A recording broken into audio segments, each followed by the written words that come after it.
So in this scenario here, what's happened is a child's been playing on a sports pitch, had sudden cardiac arrest.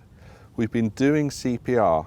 So remember, we're doing 5 breaths to start with, and then we're doing 30 compressions, 2 breaths, 30 compressions for standard first aid. Once the AED unit arrives, you may need to do some things with it, because often AED units, unless here we're at a school, it may well be the AED unit is configured already for a child. But when we open up this unit, it's standard got adult pads inside it. So what we need to do is we need to remove these pads and then get out the child pads. The child pads, you can identify child pads because they'll always say on it, here it's a pediatric pad. It will also show pictures of exactly where the pads are going. The actual plugs are the same, it just plugs straight into the unit. And also the unit will tell you that we're putting pediatric pads in there. But with the child, we're putting it front and back. So one onto the front of the chest and one onto the back in the same position. The reason we're doing this is because we're getting better shock across the heart that way. So what we need to do with the pads is open them up.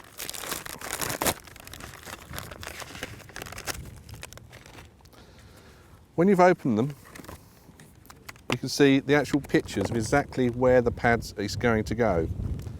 So with these pads, you've got a little red tab here, and there's a piece of cardboard on the back. And we need to peel them away from the liner. So we're just pulling it away.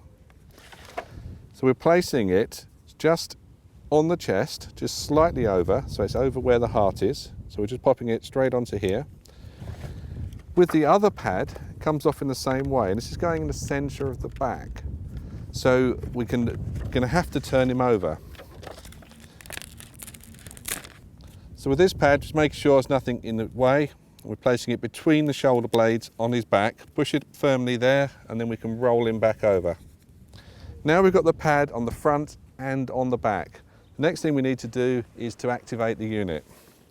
Plug in cable, stay calm. So in this scenario, pads are on, the plug's gone in, it's said to the pediatric pads have been added, so we know that we're dealing with the pediatric pads rather than adult pads.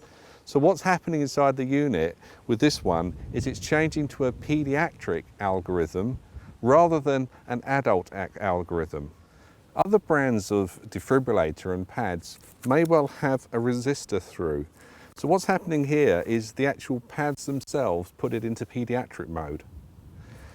Now a standard AED unit that you may well see in shopping centres and things like that may not even have pediatric pads in it, but we do need to give the child a shock. So in those instances we would use the adult pads. So if you haven't got pediatric pads, you're going to have to use adult ones. So this scenario here, it's plugged in. What's then going to happen, it's going to go through an analysing phase. It's analysing the heart rhythm to find out whether it's a shockable rhythm. If it's a normal heart rhythm and it's beating, it will say no shock advised. If the heart is flatlined, then it's no shock advised. It's only if it's in VF. Often with children, it will remain as non-shockable, because often, as we said earlier, it can be a respiratory problem rather than a cardiac problem. Deaths do happen with children and they do go into cardiac arrest, and having AED units available in schools and other play centres where children are going to be is very, very important. So if you've got an AED available, then you would use it. They would talk you through everything and they'll guide you through exactly what to do. If you haven't got an AED available, then you need to find out if there is one. It may be you've just turned up at a school and you don't know whether they've got AED there or not, in which case ask or get somebody to go to reception and find out. If not, you're going to have to wait till the paramedics arrive. So we would in that instance just carry on with the CPR. Keep going with the CPR until the emergency services arrive. If the unit does say a shock is advised, then what we need to do is make sure that nobody is anywhere near. The last thing we want to do is to be delivering a shock through the child and then someone touching them or causing any problems. Not only will that interfere with the analysing cycle, they could also pass the shock through them. So when we're dealing with this, we need to put your hand over. Now most of the units will tell you to push the flashing button or direct you to where you need to go, and there'll be some kind of flashing light on it. So hold your finger over the button so you're ready, And then make sure that there's nobody else around you, and tell everyone to stand clear. You're delivering a shock. And then once you've done that, then you can, to deliver the shock onto the child, is then just push the button.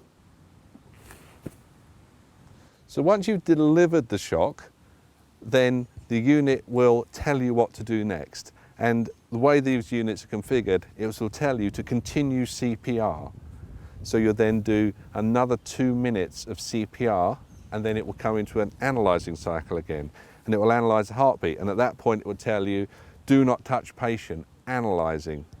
It will analyse the heartbeat, and if it is a shockable rhythm, it will tell you to deliver another shock. Or it might now say, no shock advised. Now that doesn't necessarily mean that you're wasting your time, it's all over, because no shock advised, remember, can mean the child has got a normal heart rhythm, or it's just a non-shockable rhythm. And that for that, we need the paramedics to come in and do their thing to actually revive the child.